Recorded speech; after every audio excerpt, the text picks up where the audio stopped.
means that the number one pick in the 2021 NBA draft goes to the Detroit Pistons.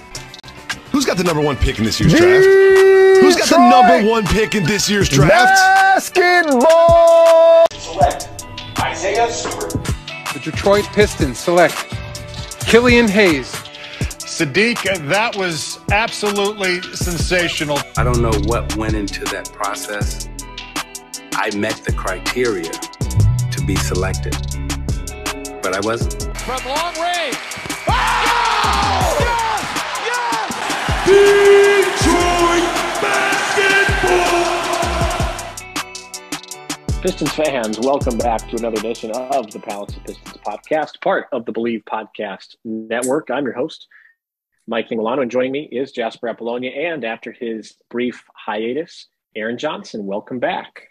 Thank you. So glad to be here. You know, I tweeted out a little bit ago before the recording how excited I was to, record with you guys. And hey, neither of you responded to the tweet. That's fine. You know, I know Jasper's busy making his mixtapes, and Mike, he had to push the pod back because he was, living life and enjoying life, unlike me, who's sitting here just waiting to talk about the Detroit Pistons. But well, I'm happy to be back. I look, Mike's actions have absolutely no defense whatsoever. But in my defense, Aaron, my notifications are turned off, and I haven't looked at my Twitter. So I know so many people hitting you up on Twitter. You're like a celebrity, so you have to. What can I say? I'm just I know I like to live life in the moment. Unbridled by my phone, like some Zoomers we have on here. Some young whippersnappers, Gen Z, whatever they're calling you people these days. I saw you tweeting through that Syracuse game earlier. Oh my! I was watching it. It was a good game. But I saw you tweet through it.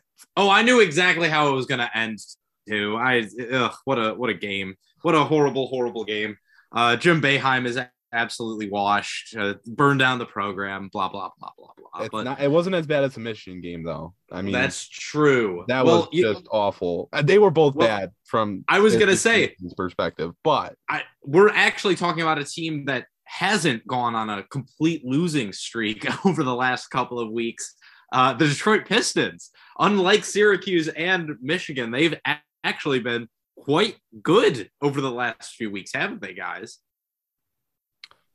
Yeah, they've been outstanding. They've been playing a different brand of basketball that I'm used to. Yeah, we are kind of used to the slog of the season, and I think it's probably going to go back to that feeling tonight with so many players out, and Pistons are playing in like 20 minutes. But yeah, the Pistons have been playing awfully well.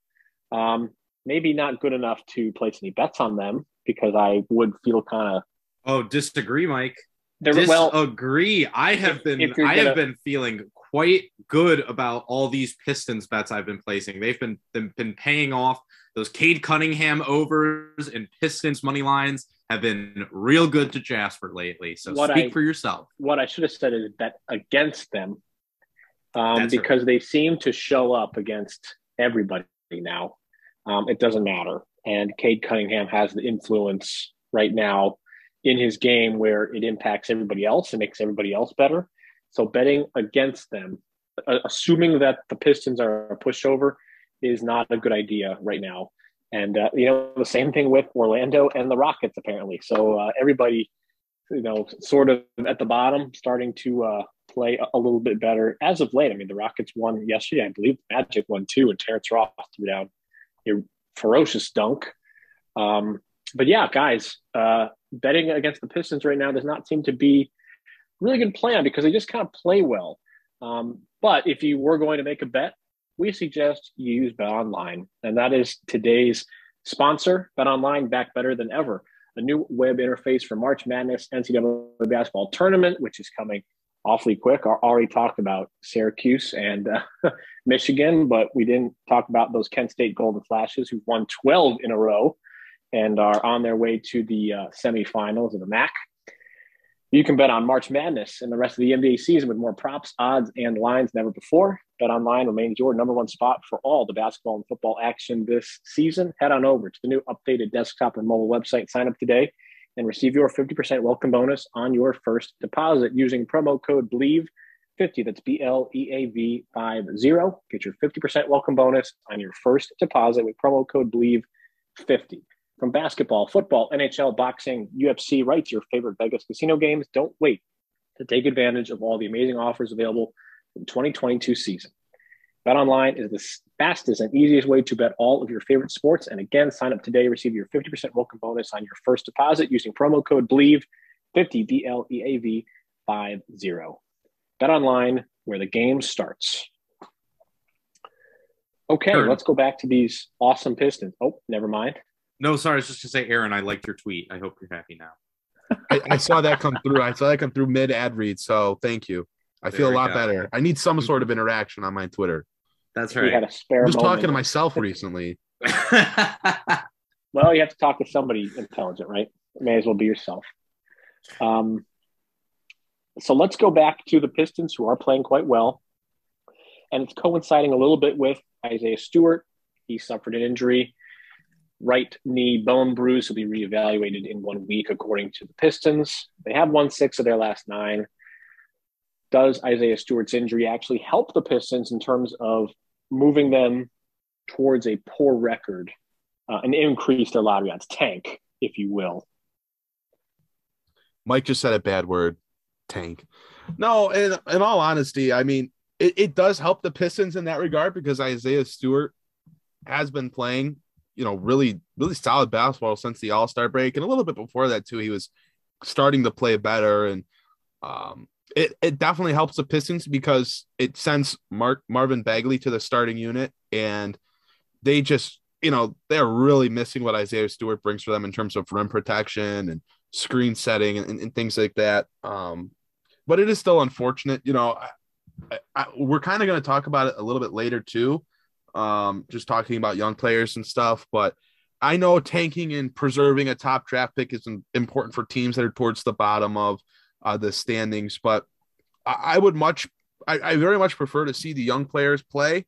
And this is, an opportunity where obviously it's out of that young player's control. He's hurt right now, but it is a good thing for the record because it should hurt the Pistons and it should help them lose more games. But I'd much rather see Isaiah Stewart on the court because his on-court development is very important for this team, as they seem to be pretty bought into the idea of Isaiah Stewart as a piece with this roster moving forward. So to see him in the midst of probably playing his best basketball of the year, definitely at least one of his better stretches of the season, it's definitely unfortunate to see him go down.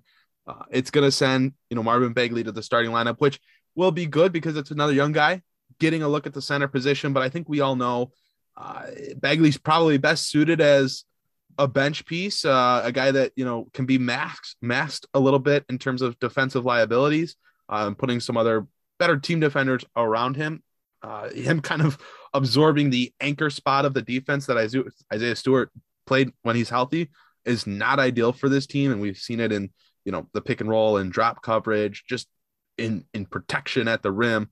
I know he did have a nice block the other day against the Bulls, but, more than there are more bad than good on the defensive end with him right now. So on one end, you got to hope that it's an opportunity for him to develop at that side of the floor, learn and start to make more plays, simply because he's going to have that opportunity to play, around 30 minutes a night with Stewart out. But this will help the Pistons in terms of losing games. They had been getting a little bit too big for their britches in terms of winning games recently and winning, 6 of their last 9. So it will help them cool off a little bit. They also have a bunch of other players out right now. Killian Hayes, Rodney McGruder, Hamidou Diallo, Frank Jackson, all listed out for their next game on Friday. So, it's not a good thing, but it is a good thing in terms of they're going to lose more games, which will help them get, in theory, a better draft pick. But it's unfortunate Stewart's out when he was really starting to click this season. Well, I mean, not just in theory, in practice, I don't think it's unreasonable to say that the difference between having the 3rd or 4th worst record in the NBA and having the 5th or 6th worst record is a huge difference for your odds. And the Pistons finishing with the 3rd worst record in the NBA versus the 4th worst would make a huge, huge impact on the future of this franchise, to be honest, because if you're getting the 7th pick in this draft, which you're more likely to do if you have the 4th worst record, than to get a top 3 pick, which is insane, but true, just on the way that it works out. There are only, in my opinion, 3 really, really, really good prospects in this draft. I'm still in on Paolo, but I think whatever the Pistons are going to do here is going to make a huge impact on their future, especially when you take into account that Cade Cunningham is clearly coming into his own right now. So, yes, obviously having Isaiah Stewart go down as well as Killian Hayes is not good for their development. It's not something you'd like to see, especially since Killian Hayes has a track record of picking up nagging little injuries here and there. But on the other hand, you do want to get those good draft odds. So I don't know. For me, I don't see it being that important. I'd rather see them put up those kind of, moral victories against like the Bulls, like they did last night, and get the actual losses, because like you said, Aaron, Marvin Bagley is simply, we're seeing Isaiah Stewart's value to this team with Marvin Bagley in the starting lineup, right? You understand how much more difficult it is for the Pistons guards, especially Cade Cunningham, to play defense and to play offense in some ways, because, and James Edwards III had a great article about this, Isaiah Stewart's interior screen game, his seal-offs have been fantastic as of late, and it's letting Cade Cunningham get to the rim. So while it's bad for the Pistons in the short term, I think in the long term, you want to be losing as many games as possible. And not having Isaiah Stewart, not having Hamidou Diallo, not having Killian Hayes, that helps you accomplish that goal. I want to have one disclaimer. I said that the Pistons play in 20 minutes. They actually play tomorrow. That is my bad. I obviously have no idea what day it is. They play the Celtics today, if you were listening to this on Friday, March 11th. Yes, I agree. Marvin Bagley does help nicely with the offense. The defense is, shall we say, problematic. Slow feet, kind of all those things that coalesced in Sacramento. But I do think it will be nice to have another offensive-minded player on the floor. Forget the defense right now. It'll be nice to get a little bit more of an extended look with Marvin Bagley in there. Isaiah Stewart has been playing awfully well. I wanted to mention it last week a little bit when we were talking about some of the positives for the Pistons, and I didn't get around to mentioning Isaiah Stewart, but he has been playing quite well of late. This is the time of year, as Aaron had tweeted out, that any minor injury will put you right onto the report and listed as out.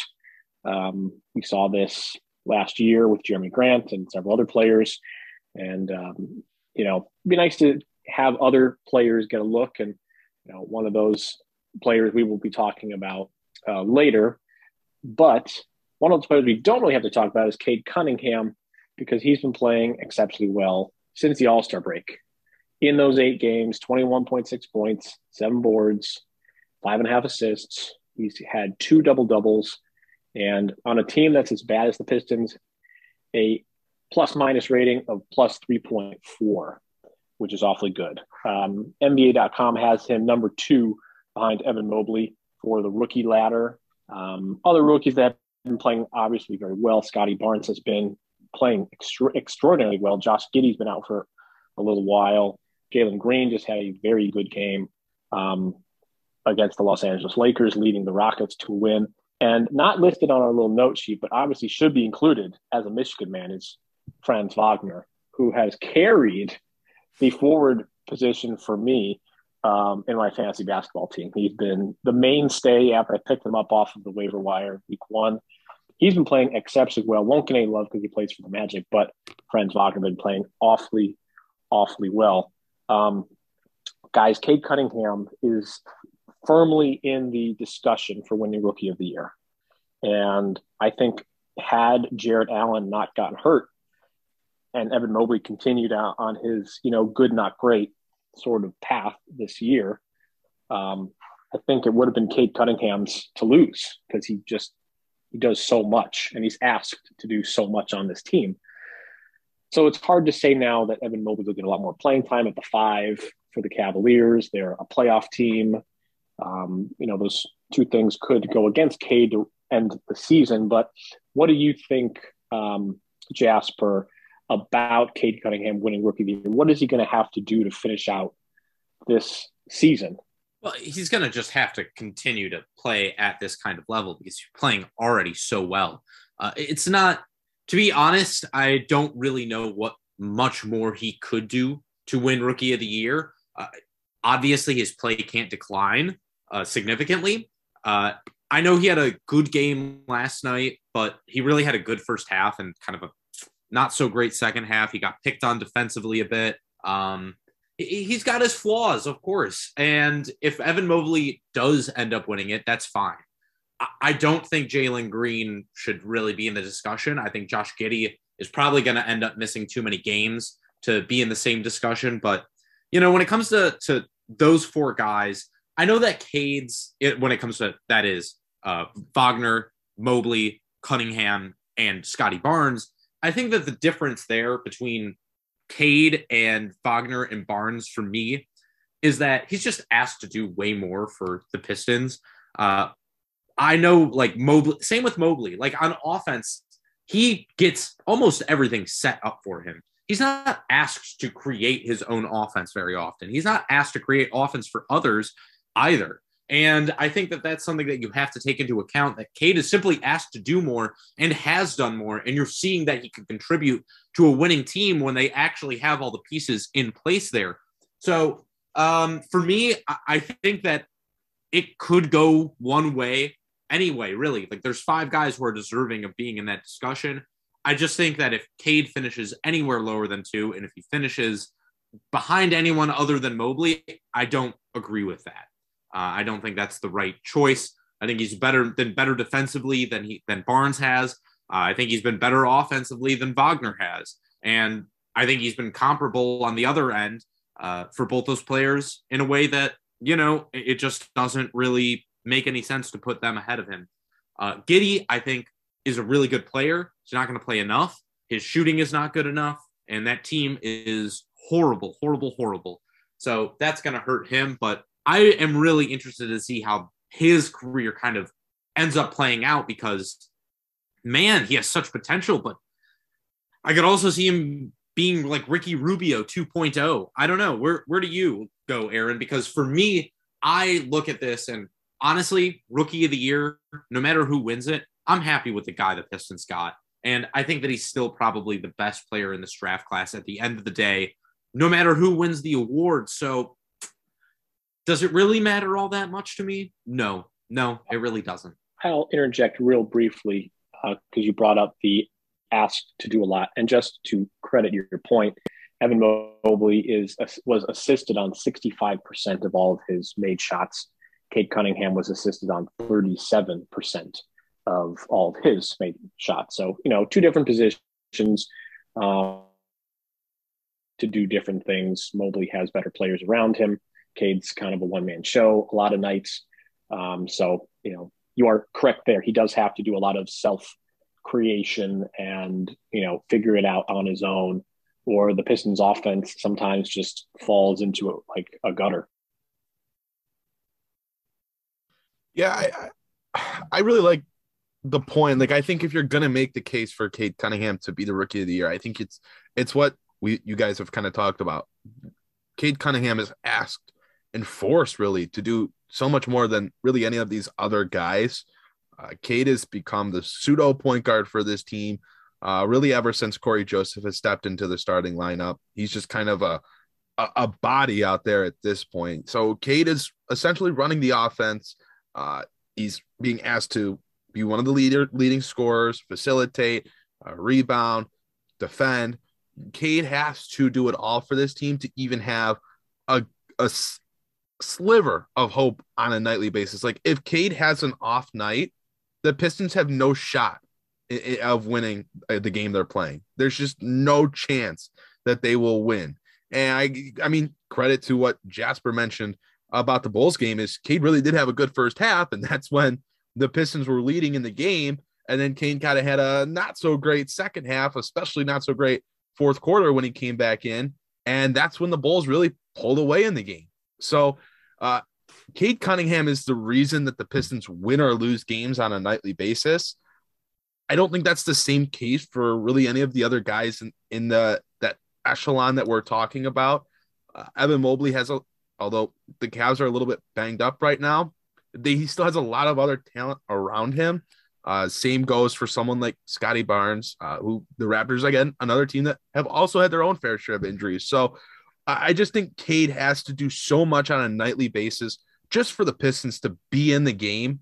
Detroit just doesn't really have anyone else that can will them to a win. Like Sadiq and Jeremy are both really nice complementary pieces, but I don't think they're guys that can carry you to wins in the way that Cade Cunningham really can on both sides of the floor if he's all the way locked in. And, we've seen him at that level. I mean, his last 5 games, he's averaging, over 20 points, 8 rebounds, 6 assists, shooting, great from the floor, 38% from the 3-point line. Like, he is playing phenomenal basketball right now. And it seems like every couple weeks we're doing the Cade Cunningham in his last 5 games, Cade Cunningham in his last 10 games, and the numbers just keep getting a little bit better. I think we've really watched him kind of settle in and figure out who he is right now. Obviously, there's still room for improvement in terms of his development, but he's really settled in and gotten better over, each week of the season. You kind of see that next evolution of his in terms of him getting comfortable, finding different ways to score the basketball, finding different ways to get his teammates involved. We've seen him develop chemistry with Isaiah Stewart. Now it's Marvin Bagley. He is really kind of developing on the fly in a really nice way for the Pistons. So I think he's played phenomenal. I think he absolutely has a case for Rookie of the Year, but I don't want to take away anything that Evan Mobley has done. I know he's kind of had a pedestrian last month or so, but he's had a couple nice games as of this past week where he's really picked it up. And I watched a clip. I forget who they were playing. It might have been the Pacers or the game after that, but Evan Mobley had it, top side, couple steps above the 3-point line. And he looked like Kevin Durant, where he swung the ball across the front of his body, went between the legs and stepped into a top of the key 3 and buried it. And it looked like Kevin Durant. And like, that is just absolutely crazy to me that a 7-foot 20-year-old is doing that in the NBA on a team that is one of the best teams in its conferences. So I think in my opinion, it's really right now a 2-man race. On the outside looking in is Scotty Barnes. And then I think those other guys, especially with Josh Giddey getting hurt, there's talks that he might not play again this season. So I think it's really come down to Mobley and Cunningham. I don't think either of them don't deserve the award. I don't know if they'll do co-rookie of the years, but I think each of them have their own narrative as to why they should win, and they both have had incredible seasons. But I think Jasper makes another good point as well in saying, the Pistons aren't going to be mad if Cade Cunningham, doesn't win rookie there. They're still going to love the player they got. And, Cleveland's going to be in that same position. And I'm sure those other teams, Toronto, Oklahoma City, Orlando, they're all going to feel the same way about their guys. So this is just a testament to how good this rookie class really is this year. Cade's been phenomenal. Mobley has been phenomenal as the top 2 picks. And these other guys are having good seasons in their own. So it's a talented rookie class. There's cases to be made for multiple guys, but I think Cunningham or Mobley are the guys right now. Wouldn't it be funny if they did split the award? Because the last time a Pistons rookie won Rookie of the Year, it was Grant Hill who split the award with Jason Kidd. I think they should just I'm in favor of them picking someone. Whether it's Mobley or whether it's Cunningham, give it to one guy. Look, ask Tyreek Evans how much it really matters. That much, who wins Rookie of the Year. Ask Michael Carter Williams. I know Syracuse, great. I will say this: I give Michael Carter Williams all the credit in the world. I said when he was drafted that he'd be out of the league in 4 years. He has lasted far longer than that. So kudos. Is he on a team right now? Yeah, he's on the Magic still. Wow, I didn't know that. Yeah, I know. He was cut actually. I know. I mean, he might not be on the Magic, but he was on the Magic this year. He was on the NBA roster this year. Good for MCW. He always has stuck around somehow. But yeah, I mean, off the strength of that Rookie of the Year. So maybe it does mean something. I don't know. You know what? Actually, I will say this. You know what I think would help Cade win Rookie of the Year? If the Pistons end up beating their preseason over under of 24.5 wins. Right now they're at 18. They have 16 games remaining.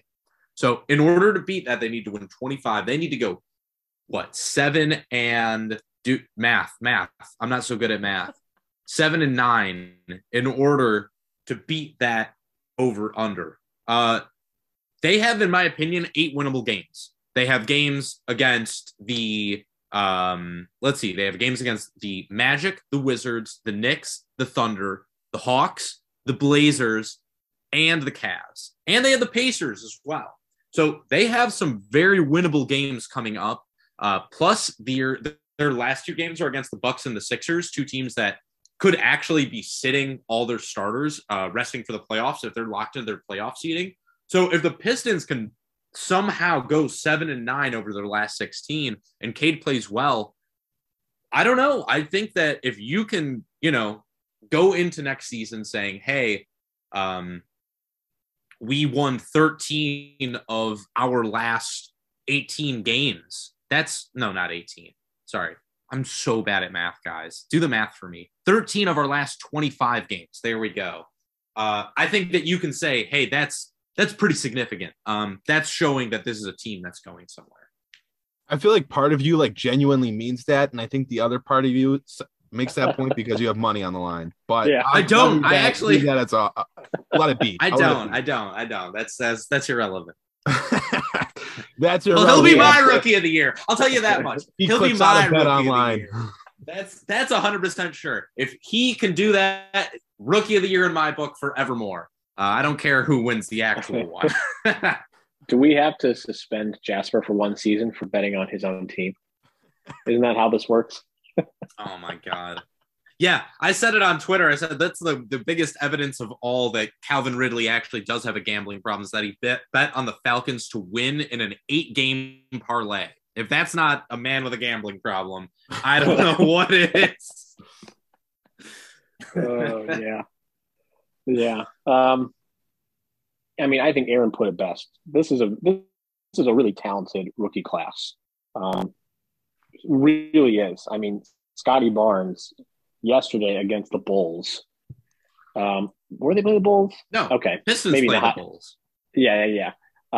Scotty Barnes just yesterday going in and just plays bully ball. And it wasn't just yesterday. It's been all season. He has just this drive at times where he just has the ball. And it's, of course, it's when Fred VanVleet's out and, the offense go through him. They used him and Pascal Siakam as point guards against the Cavs because they were down every single point guard.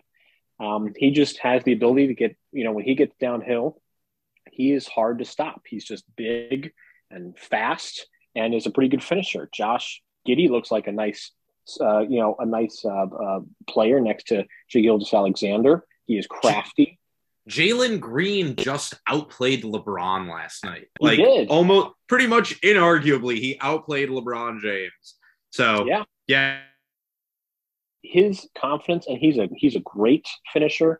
The shot has always looked a little bit wonky, but when it's hitting, it comes out of his hand quick and it's very effective. And just ask the LA Lakers. They were smoked in overtime, basically by Jalen Green. And really for the last 4 minutes of the game, Jalen Green just had total control of that game, which you can't really say about a whole lot of rookies. And then Franz Wagner has been awesome all year on a terrible Orlando Magic team.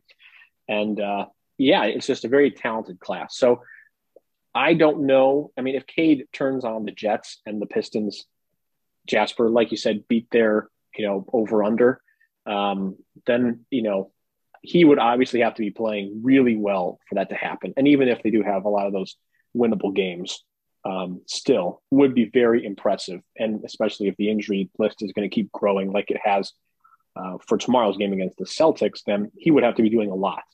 I do think that if they get their over in their win total, that he would be playing well enough that it'd be a lot closer. And Evan Mobley's going to have potentially the rest of the season playing the 5 to really make a dent in whatever lead, if Cade has one, in the race too, because he's going to get a lot of looks. He's going to be asked to do a lot more defensively. He's going to be asked to do a little bit more creating because the Cavs just simply don't have healthy playmakers other than Darius Garland. So he might have to do a little bit of more creation from the high post, which kind of scares me because other than the pull-up three that he had, which did look Kevin Durant-esque, and pretty much everybody in our Fear the Story group chat was like, what did I just watch happen? Because you just don't expect anybody that size and that age just do that in a game. But regardless, it's a very good rookie class. And Evan Mobley is still my pick, but Cade Cunningham is very, very close. And winning some tough games at the end of the year, it's going to make it even closer. I think for voters, the Cavs making the playoffs is probably going to be too much to overcome, but we'll see. There's still lots of games against really good matchups that should favor Cade. So speaking of injuries, we have a ton of them. I mean, Rodney Magruder out, Hamidou Diallo out, Frank Jackson out. That has sort of opened the doors for another Michigan man, and that would be Isaiah Livers. Appeared in 6 games since the All-Star break, 12.5 minutes. He's shooting 37.5% from the three-point line. With Frank Jackson out, he's been getting a little bit more of an extended look. And I've said this multiple times in the group chat. I like him. I mean, this team, to have anybody to be able to come off the bench and shoot 37% from three and be that young, that has to be a factor in some way in how much they play. So personally, I like him in the rotation. And with all of these injuries, I think he's got to have more time. Would you guys agree? Yeah, absolutely. 100%. I think the thing with Isaiah Livers is he really is intriguing from the standpoint of he just shoots the life out of the ball. I mean, I was going to say something different, but I caught myself. He just really shoots the ball well. And he's also a very, very versatile defender. I think if you go back to his time at Michigan, I know he spent his senior season sidelined, in and out of the lineup and then out for the rest of the season eventually. But throughout his time at Michigan, he was also talked about for being a very, very good defender. And you can definitely see the makings of that. And it's something that I've noticed getting a look at him in the G League a little bit as well, is he is very comfortable defending different style players. Like he guarded Jaden Hardy and he guarded Dyson Daniels, a couple prospects that you're going to see drafted this upcoming summer in the draft. He can guard guys that are a little bit bigger forwards as well. So he is quick enough. He uses his length. He keeps his arms out. Like, he is a disciplined defender as well. And I think that impact is something that's going to allow him to play more, even if he's not shooting the ball well, which he really can. I mean, his shooting is it stands out on a team that is just such a bad shooting team. The Pistons have been 29th in essentially all the shooting metrics. The only team they've been worse than is the Oklahoma City Thunder, or the only team that's been worse than them is the Oklahoma City Thunder. But the Pistons have been bottom of the barrel in all the shooting metrics throughout the season. And, when you see a guy like Isaiah Livers come out and actually be able to consistently make shots, like, that's an important thing for this team. And, maybe he's not a guy that ends up playing 30 minutes a night, but if Isaiah Livers is a good bench piece for this team moving forward and, can step into the starting lineup here and there and give you a handful of games in reserve, like,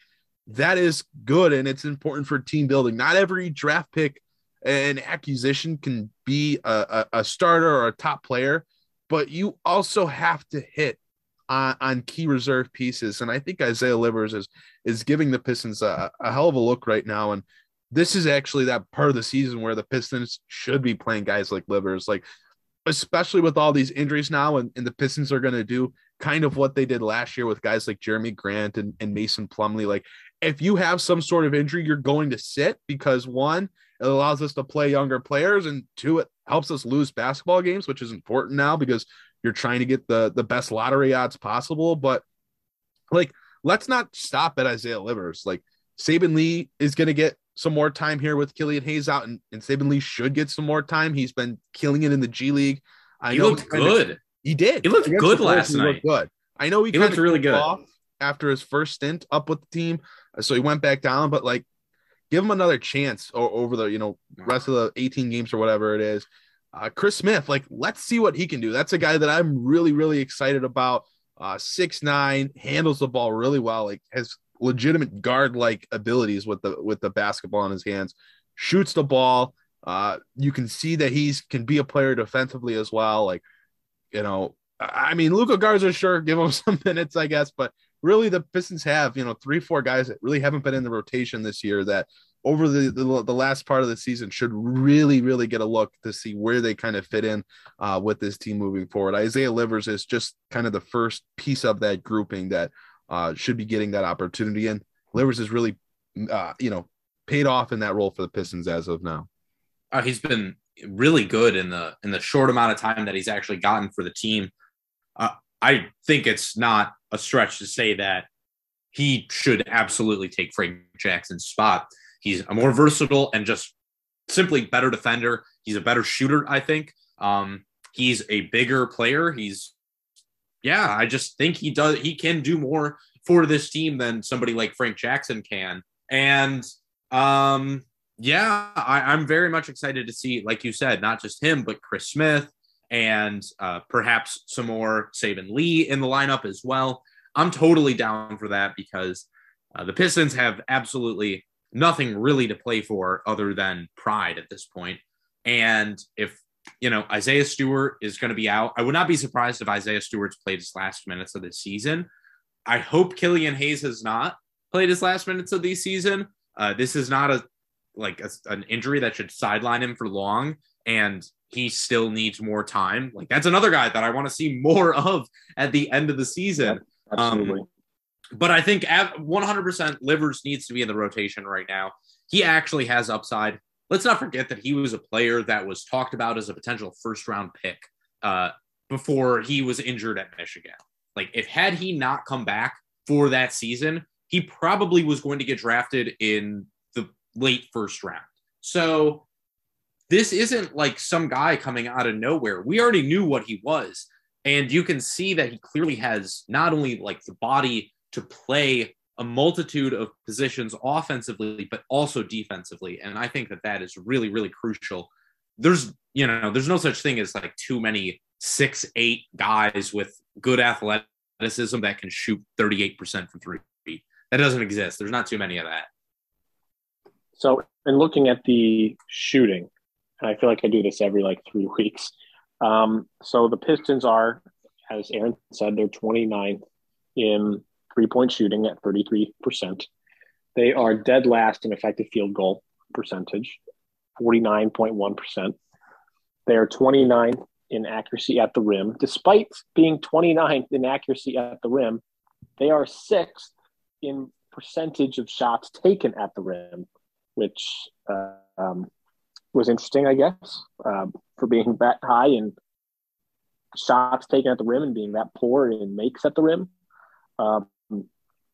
They need shooting, and Isaiah Livers can deliver that, no pun intended. And boo, guys pretty much nailed it. That's fine. You can boo me. I see the flying tomato coming at my head right now from off stage. They just need guys who can shoot. They really do. At the end of the day, they just need guys who can shoot, who can give them a different look. Yep. And Isaiah Livers can do and that. There's really Mike. Let's be real. Frank Jackson has not shown that, has he? He's shown that for one season last year. In the other 3 years he's played in the NBA, he hasn't had a 3-point percentage better than 32%. So, I mean, to be fair, I don't want to discredit Frank Jackson too much because he was a heck of a player for the Pistons last year and really was a bright spot. This season has really been riddled by injuries. I don't know if that necessarily takes away from the point of Isaiah Livers or, getting any of the younger guys a look down the stretch of the season. But Frank Jackson is still pretty young too. And I know before he really kind of got lulled into this stretch of injuries, we were talking about him earlier this season as a guy that, the Pistons should try to keep and have as a part of the roster because of what he brings to the team. So I don't want to give him too much flack. He shot 41% last year on threes. 41%. but he hasn't done it at any other point. Like he's a career 33 an outlier. Career 33% shooter from deep. I don't know. I guess just for me, it's like, yeah, I know he had a little bit of like a hot streak earlier on in the season, but it only took him up to 32% from three. For me, I don't know. He's just not a player that I am particularly interested in keeping around on my roster. He's fine. He's a little piece, but he's not something that I can see as a long-term guy that you want necessarily on your roster when you're good. Sure. I can see that maybe with Isaiah Livers. At the very least, I see the tools in the physical skill set with Isaiah Livers that I don't see in Frank Jackson. So I don't know. That's all I'm saying. No, you're definitely right. I don't mean to prop up Frank Jackson as like I just want to say a secret weapon off the bench. One last thing on this I just want to say is that Isaiah Livers is a rookie. Frank Jackson has played, 4 seasons. He's in his 4th season in the league or whatever. Same age? They are both 23 years old. Nah. Just for reference. Not going to influence the narrative in any way. Just pointing that out. Well, yeah, and like I said, I don't mean to prop him up as like some super, great player that we have to keep, because he had one good season shooting, but, not anything like that. The next time the Pistons are on, the pathway to the playoffs, I don't think that Frank Jackson's going to be on the roster. And he's not that kind of player that you're going to be looking to in a playoff setting. The Pistons just had very few options this year, and they now have another one in Isaiah Livers that offers you a little something different while also being able to knock down a three. I don't see why he doesn't get those minutes. The same thing with Saben Lee, the same thing with, Chris Smith. I totally agree with all that. And especially with all these other guys being out. There's just no reason to not have young players come out, try to play, see what they got. We're in the point of the season where you have to start to look at next year and who you're going to keep for the Summer League roster so that Aaron can gush about the Summer League 3 months before it starts. Okay, last thing I want to say on the Livers thing is, yeah, you're right, Mike. There's so many other guys out right now that either way, Frank Jackson could come back tomorrow and be good to go, and he could be part of the rotation. There's still minutes for Isaiah Livers. There's going to be minutes for everyone. There's going to be injuries. The Pistons are going to hold guys out. Jeremy Grant's going to get shut down at some point, with at least a couple weeks left in the season, you'd imagine. So, yeah, there will be something. So, heck, it wouldn't surprise me if, at this point, someone like Saddiq Bey, the same thing happens with him. It's not like the Pistons need to necessarily, evaluate him the same way that they might want to evaluate some of these other guys like Livers or Smith at the end of the year. But there's plenty of guys, that are going to get a look, and there's, 18 or whatever it is games. I forget we were talking about earlier, but however 16. Many games are left, there's, plenty of time for these guys to get a look. And, I'm excited to see what they can do. At the end of the day, long term, are these guys on your roster the next time you're a championship contending team? Odds are probably not, but you have to think as when you're building a team that you are drafting guys that are going to be a part of your next championship global team. That's at least big picture what I would think is a goal. So it's important to see what they can do, and yeah, get them ready, see what they are able to do now so that we know what we're looking for in terms of improvement for next year's Summer League championship level roster. I'm getting ready for it. Let's say, top 5 pick, Cade's not going to play in Summer League, but a top 5 pick, Isaiah Livers, Chris Smith, Luka Garza, Killian Hayes. Oh God. All right, you're gonna get Sekou really upset with that one. Servetus, Servetus. Oh my God! How funny would it be if they brought back Sekou for the Summer League roster? It is. Oh my gosh! It's Gigi Datome's music. Oh, that's it. All right, we need to wrap this thing up. Jabari Smith and the boys. There you go. Take on Vegas. Then we'll get a Mitch McGary sighting, and we'll be perfect. Oh my gosh! If that happens, we're going to Vegas. We're flying. Is weed legal in Vegas? Asking for Mitch McGary. I think everything's legal in Vegas. If Mitch McGary's on a Summer League roster, I am funding the trip for all 3 of us to go down there. That's great. So, I'm bringing the pre-rules for him. There we go. All right, we've officially gone off the rails with the Mitch McGarry. Mitch McGarry was obviously the what opened the floodgates of stupidity. So that makes sense. So, guys, we've hit on all of our topics. Anything else with regards to the Pistons? Cade Cunningham, Rookie of the Year. Anything else? No, I mean, we've talked a lot. We've talked probably enough for today. I now that the Mitch McGarry stuff has been brought out, I can't refocus myself to get serious. So it's right. Just a giant blur. You just can't see now. Absolutely. I'm just like delirium. I just have Mitch McGarry in my head. Like I am staring at Mitch McGarry right now. I have 2 words for you: Walter Herman, and that's all I had to say. Perfect. That's all I had to say on that. Walter Herman. I just wanted to put that name out there. Not enough people talking about him these days. Walter Herman.